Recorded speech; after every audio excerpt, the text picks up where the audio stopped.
Guru BK dikatakan sejahtera secara psikologis kalau satu, dia bisa memiliki penerimaan diri yang baik atau self-acceptance. Ada 6 cirinya orang sejahtera secara psikologis. Guru BK dikatakan sejahtera secara psikologis itu kalau ada 6. Yang pertama adalah dia bisa menerima dirinya dengan baik. Karena kalau kita berbicara tentang penerimaan diri itu kita bisa mengatakan dengan gampang ya Bapak Ibu, wes kok aku wes menerima diriku dengan segala perubahan bentuk badan, dengan gaji yang diterima, dengan suami saya misalnya, dengan kendaraan yang dipakai, dengan pekerjaan kadang-kala seperti itu. Tapi coba secara teori apakah sudah betul ataukah belum? Orang yang disebut dengan mampu menerima diri adalah mereka yang bisa mengenali dulu Bapak Ibu, mengenali dan kemudian menerima kelebihan, kelemahan atau kekurangan, peluang dan potensi yang ada pada diri. 3 poin itu. Kelebihan diri sudah kenal ya Bapak Ibu, kelebihan berat badan, kelebihan rambut putih itu bisa diterima. Kekurangan juga seperti itu. Atau nggak tahu ya kalau kekurangan sudah bisa diterima atau belum?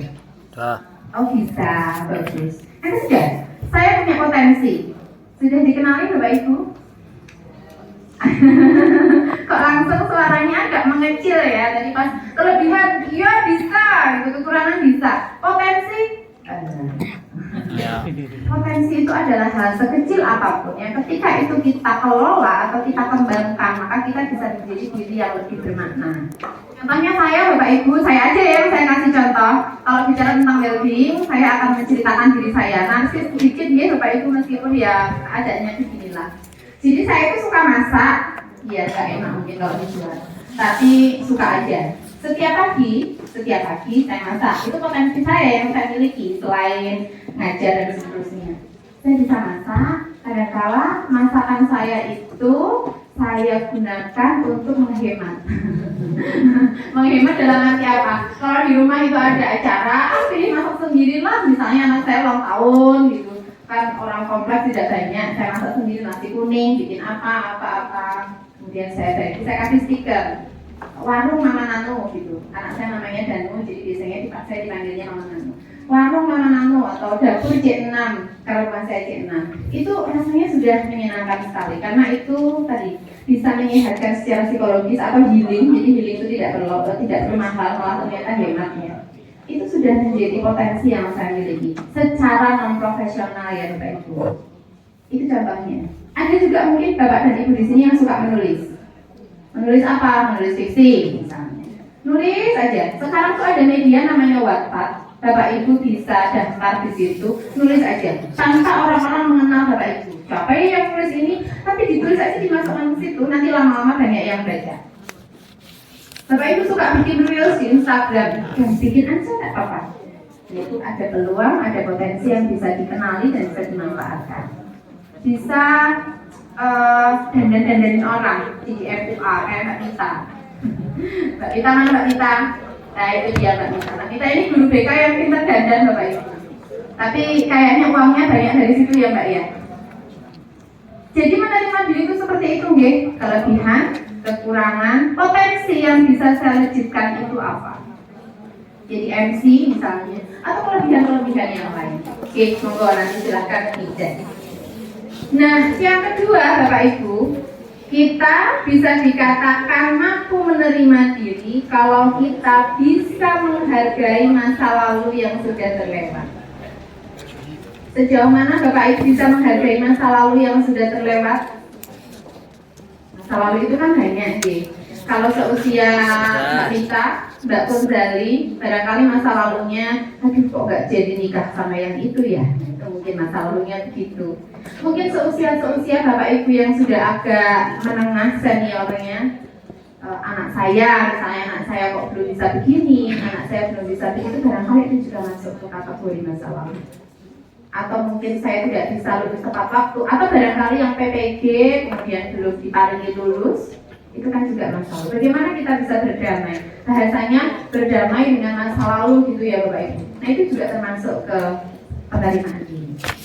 sejauh apa saya bisa menerima diri di masa lalu. Yang ketiga, saya bisa bersikap positif dan konsisten pada diri sendiri dan juga pada orang lain. Sampun, bersikap positif pada diri. Apa yang Bapak Ibu lakukan terkait dengan bersikap positif pada diri kira-kira? Bersyukur menerima apa? Bersyukur, bagus, alhamdulillah. Ternyata itu ya bisa mandi, tenang, tidak diganggu dan tidak ada hal-hal yang mengejutkan di luar sana. Itu sudah hal yang harus disyukuri. Ternyata bisa berangkat sekolah tepat waktu, tidak terlambat. Kecil sekali ya itu ya. Kadang kita lupa. Itu adalah hal yang patut kita syukuri. Kadang-kala kita bisa menggunakan pakaian yang sama, tas yang sama setiap harinya, itu juga disyukuri. Bayangkan kalau tasnya tiba-tiba hilang atau lupa naruh, bingung kita. Nah, sudah sesederhana itu penerimaan diri. Sambil diingat dalam kepala, kira-kira aku bisa menerima diriku ataukah belum? Itu penerimaan diri. Jadi orang yang sejahtera secara psikologis adalah saya bisa menerima diri, bisa bersikap positif, menghargai masa lalu, punya kelemahan, kelebihan, potensi biasa, dan pada akhirnya tidak kemudian kita membandingkan diri kita dengan orang lain. Lagunya Farel ya. Iya, lagunya Farel yang diikuti anak saya tiap hari pas mandi. Dibanding-banding katanya. Kadang membandingkan itu kan secara tidak sengaja ya Bapak Ibu, boleh kok, nggak masalah, tetapi pada akhirnya kita kemudian harus berpikir ya setiap orang punya proses yang berbeda-beda dan saya yakin setiap orang itu punya pengalaman-pengalaman negatif kok, hanya saja yang kita pilih adalah yang bagus-bagus yang dilihat. Enak ya benaning ini, pengen ya seperti itu, enak ya benaning itu, ya pokoknya enak aja. Menerima diri, bersikap positif, tidak tahu di belakangnya diri. seperti apa. Saya kalau lihat Farida, enak ya, jalan-jalan itu kemana-mana sesuai dengan keinginan yang Farida ya. Penerimaan diri. Saya nggak tahu di belakangnya Pertama ini seperti mengenali apa. diri, Dan orang-orang menghargai cenderung masa tidak lalu, memilih bersikap untuk positif. melihat Menghargai masa yang di lalu. belakangnya. Proses Menghargai adalah masa semua di lalu. sini ini berproses. Oke, masuk ke yang kedua. Setelah kita bisa menerima diri,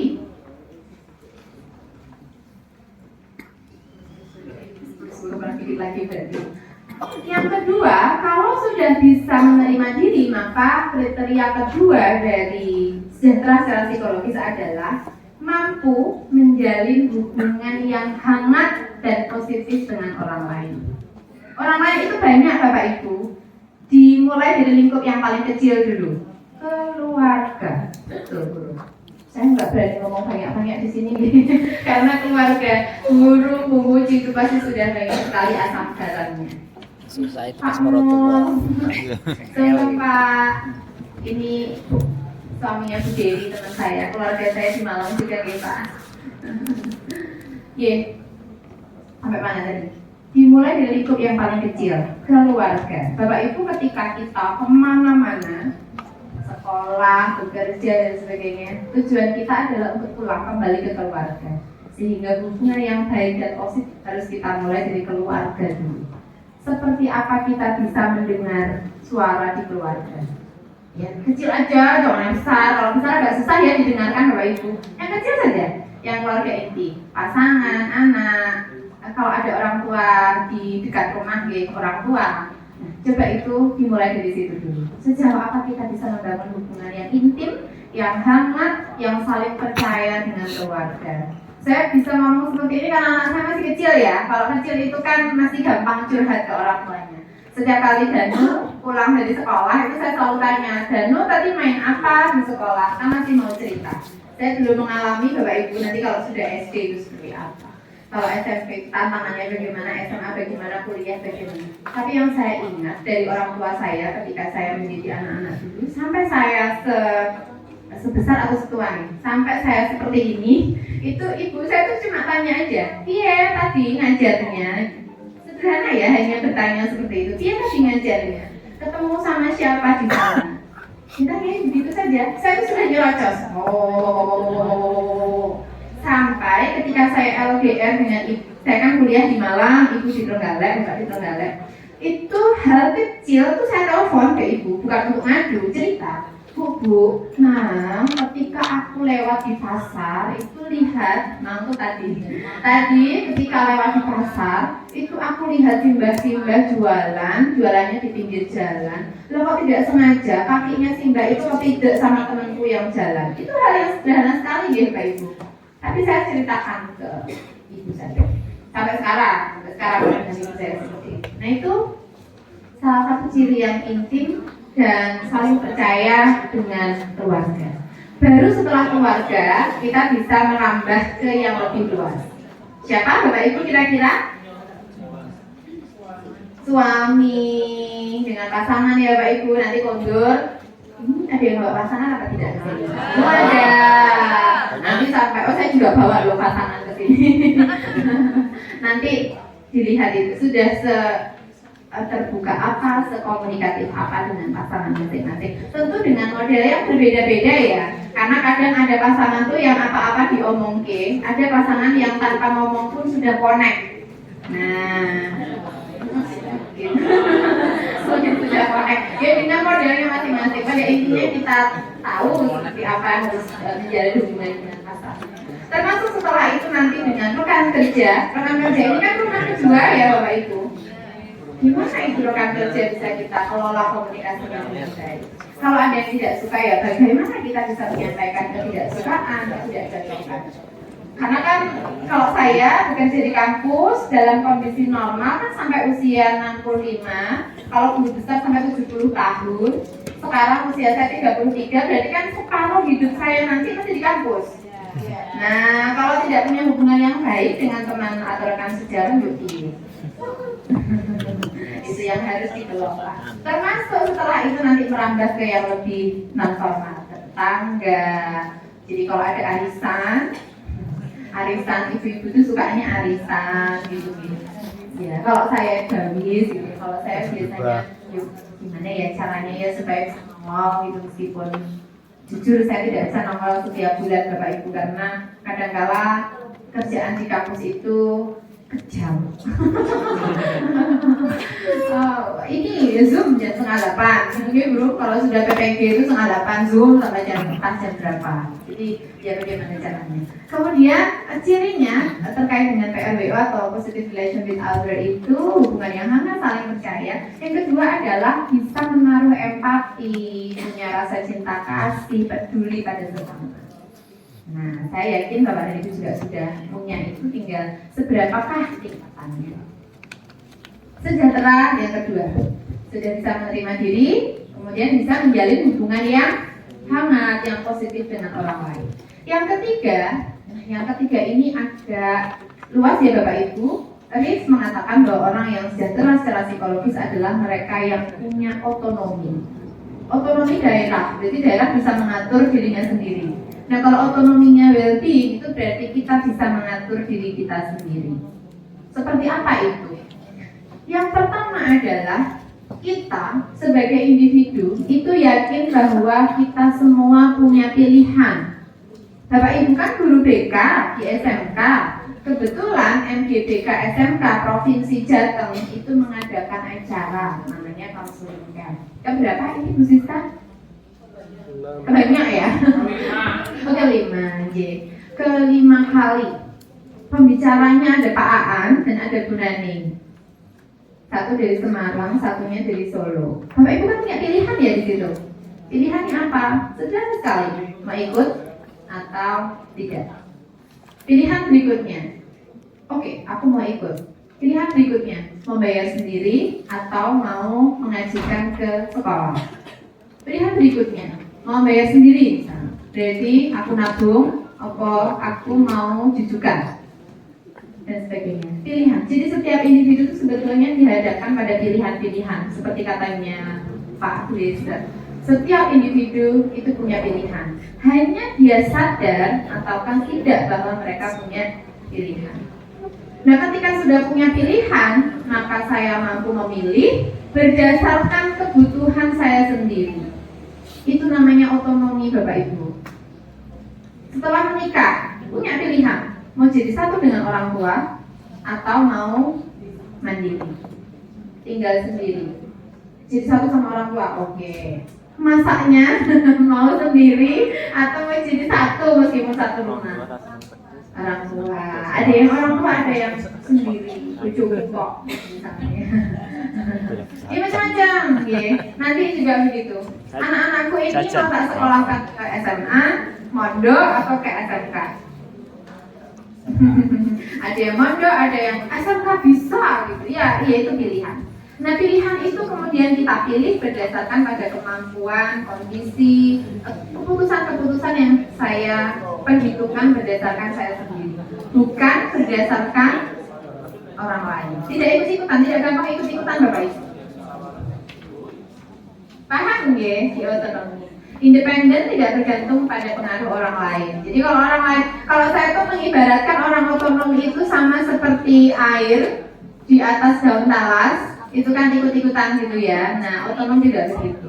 Punya pendirian, tahu alasannya seperti apa dan sebagainya. Termasuk Bapak Ibu saya mau cerita nggih dulu ketika saya kuliah S1, S2, jeda sebentar, kemudian saya masuk S3 itu sebelum menikah. Waktu itu usia saya tuh lulus sebelum 30 tahun Bapak Ibu. Jadi 29 tahun saya sudah selesai sekolah. Wah, itu suaranya kencang sekali di luar. Dengan tatapan saya sudah tahu ya, oh suaranya kawan tua lah. Orang eman-eman, anak satu-satunya kok gak segera menikah, begitu banyak sekali lah itu. Tapi saya berusaha untuk otonom karena apa? Ya ampun, ini kapan jadi PNS? Cita-cita saya itu kan cuma satu ya. Itu ya pilihan saya menjadi PNS, jadi dosen. Gimana caranya saya dikasih itu? S2 juga ditolak di mana-mana. Akhirnya saya sekolah. Sudah dengan berbagai macam suara-suara yang muncul yang tadi saya ceritakan itu, jalan aja lah. Emangnya duit-duit gitu. Karena waktu itu saya tidak mau dibiayai orang tua. Emangnya duit-duit, ya buktinya juga selesai ya. Itu artinya independen, tidak bergantung pada orang lain. Sehingga ketika saya menikah, ya Pak Mul ya, waktu saya menikah itu teman-teman seusia saya datang ke rumah itu ada yang sudah menggandeng 2 putra, sayangnya masih slim. Ada yang satu anaknya, satu sedang mengandung, paling tidak sudah bawa 1 lah, 1 dan SD lagi. Saya kok masih begini ya, sudah tidak apa-apa karena itu tadi setiap orang punya proses yang berbeda-beda. Tidak takut dan tidak bergantung pada orang lain. Oke, itu otonom Bapak Ibu. Menjadi guru BK pun juga seperti itu. Ya kalau ada aturan baru dari pemerintah, biasanya kan kita cukup goyah ya itu. Sing kurikulum merdeka lah, sing apa namanya P5 lah, ini P5 ini letaknya ada di mana ya burung. Akhir tahun lalu saya bersama guru dan Bapak Ibu yang lain bergabung di hotel untuk berbicara tentang P5. Ini kita posisinya ada di mana, sudah ikuti saja alurnya seperti apa, tidak bergantung pada yang lain-lain yang bilang angel kurikulum merdeka itu sulit dan seterusnya. Ya namanya kurikulum terus iya. Oke, karena waktunya juga sudah berjalan terus. Yang keempat Bapak Ibu, sudah 3 ya, penerimaan diri, hubungan yang hangat dan positif dengan orang lain. Yang ketiga adalah otonom. Yang keempat, orang yang sejahtera atau guru BK yang sejahtera secara psikologis adalah mereka yang memiliki level penguasaan lingkungan yang baik. Kalau di bahasa Inggrisnya, bahasa aslinya environmental mastery, jadi menguasai lingkungan dengan baik. Sekarang saya mau cerita Bapak Ibu. Cerita sambil tanya-tanya. Kadang kan kita dihadapkan pada lingkungan-lingkungan tertentu, ya lingkungan keluarga, ya lingkungan rekan sejawat dan seterusnya. Setiap guru BK yang bisa sejahtera secara psikologis adalah mereka yang bisa memilih lingkungan yang akan membuatnya menjadi pihak yang bisa berkembang dengan baik. Jadi kalau tadi kita bisa menjalin hubungan yang hangat dengan orang lain, kita bisa bekerja sama dengan siapapun, tetapi di sisi lain, dengan siapapun itu pun kita tetap harus selektif. Jadi kalau bahasanya anak sekarang itu lebih dewasa karena banyak informasi yang bisa diperoleh.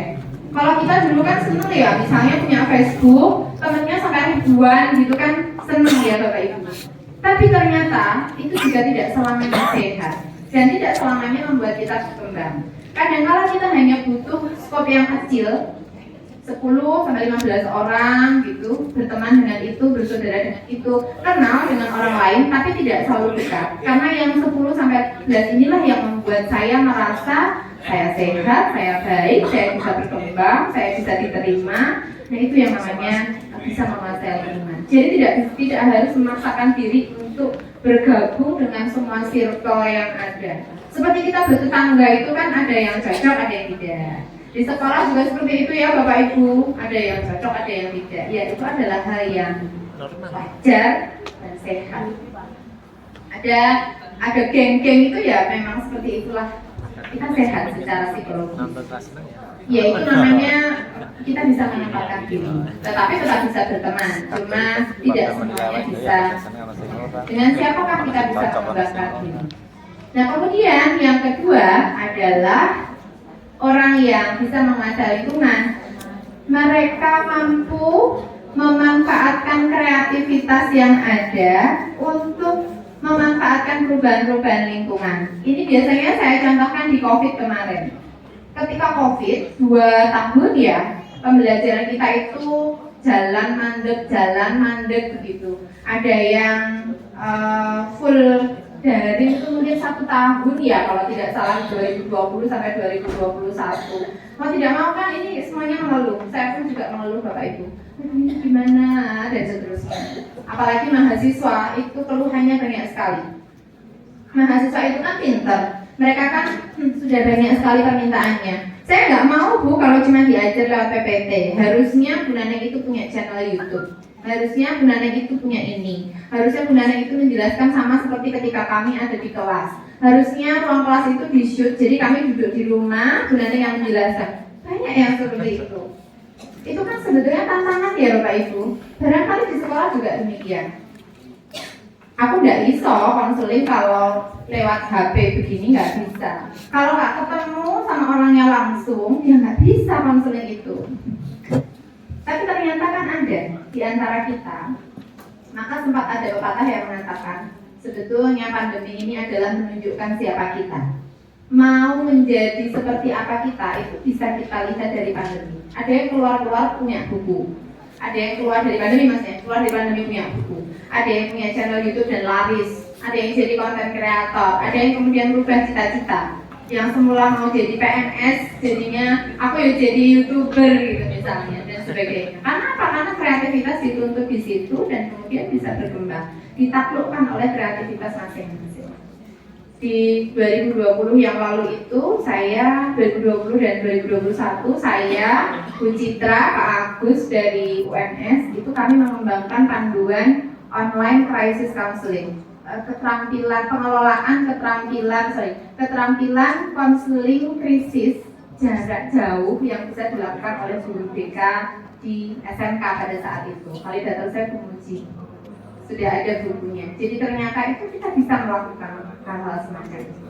Itu namanya menguasai lingkungan. Jadi lingkungan mau bicara apa dengan kita berusaha untuk mengupayakan sebaik mungkin seperti apa kita bisa menaklukkan tantangan-tantangan itu. Termasuk sekarang ya Bapak Ibu, kurikulum merdeka, penguatan profil pelajar Pancasila. BK-nya ada di mana ya Bu Naneng? Kan BK itu sebetulnya nempel di mana-mana gitu. Nempelnya dalam arti dengan adanya P5 itu, ya apa yang bisa dibantu oleh bimbingan dan konseling. Kalau ternyata BK tidak dilirik, gimana caranya kita bisa dilirik?